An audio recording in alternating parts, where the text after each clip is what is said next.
करवा चौथ की आप सभी को ढेरों शुभकामनाएं।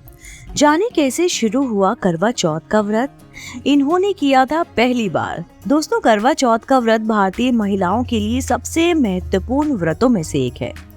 इस दिन महिलाएं अखंड सौभाग्य की प्राप्ति और अपने पति की लंबी उम्र की कामना के लिए व्रत करती हैं। हालांकि सामाजिक मान्यताएं कहती हैं कि इस व्रत का चलन पंजाबी परंपराओं से लिया गया है, लेकिन इस व्रत से जुड़ी धार्मिक कथाएं कुछ और ही कहती हैं। आइए जानते हैं कि करवा चौथ का व्रत पूरे ब्रह्मांड में, जी हाँ, पूरे ब्रह्मांड में सबसे पहले किसने किया था। प्राचीन समय में करवा नाम की एक पतिव्रता रहती थी। वह अपने पति के साथ नदी किनारे बसे एक गांव में रहती थी। उसका पति काफी उम्र दराज था। एक दिन वह नदी में स्नान करने गया। नदी में नहाते समय एक मगरमच्छ ने उसका पैर पकड़ लिया और निगलने के लिए उसे अपनी तरफ खींचने लगा।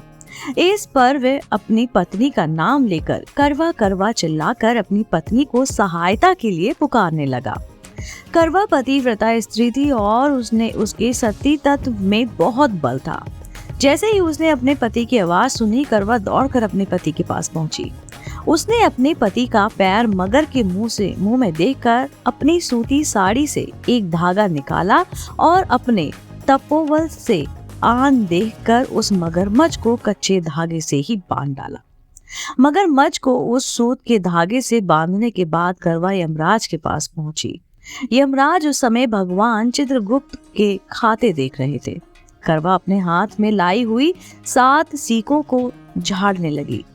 उससे यमराज के खाते इधर उधर बिखर गए। उनका ध्यान करवा पर पड़ा। यमराज ने रुष्ट होते हुए पूछा, देवी तुम क्या चाहती हो। इस पर करवा ने कहा कि यमराज, एक मगर ने मेरे पति का पैर पकड़ लिया है। आप अपनी शक्ति से उस मगर को मृत्यु दंड देकर अपने लोक नरक में उसको ले जाओ।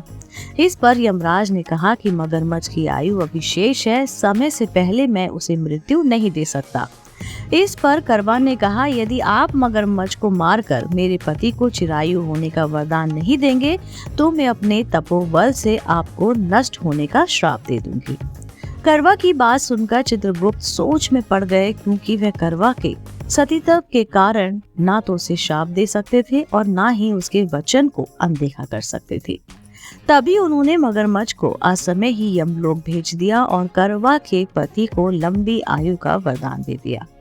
साथ ही चित्रगुप्त ने करवा को आशीर्वाद दिया कि तुम्हारा जीवन सुख और समृद्धि से भरपूर होगा। हे करवा, आज तुमने अपने पति के जीवन की रक्षा अपने तपोबल से की है। मैं वरदान देता हूँ कि इस तिथि पर जो भी महिला पूर्ण विश्वास और आस्था से व्रत और पूजन करेगी, मैं उसे सौभाग्य की रक्षा करूंगा। करवा के तप के कारण भगवान चित्रगुप्त ने सौभाग्य की रक्षा का आशीर्वाद दिया और उस दिन कार्तिक मास के कृष्ण पक्ष की चतुर्थी होने के कारण करवा और चौथ के मिलने से इस व्रत का नाम करवा चौथ पड़ गया। इस तरह माँ करवा वह पहली महिला है जिन्होंने सुहाग की रक्षा के लिए इस व्रत को न केवल पहली बार किया बल्कि इसकी शुरुआत भी की। इसी व्रत को करने के बाद शाम को पूजा करते समय माता करवा की ये कथा पढ़ें।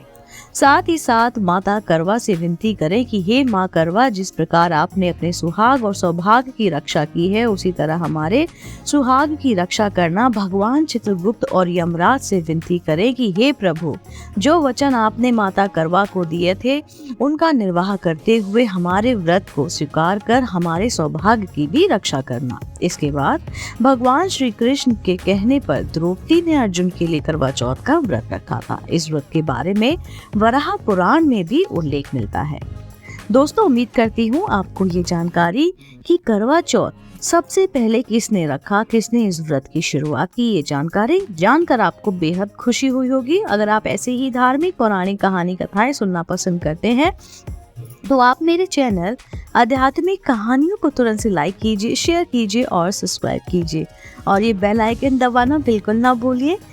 मैं आपको मिलती हूँ इसी चैनल पर नई रोचक जानकारी और कहानी के साथ। आप देख रहे थे आपका अपना पसंदीदा YouTube चैनल आध्यात्मिक कहानियाँ।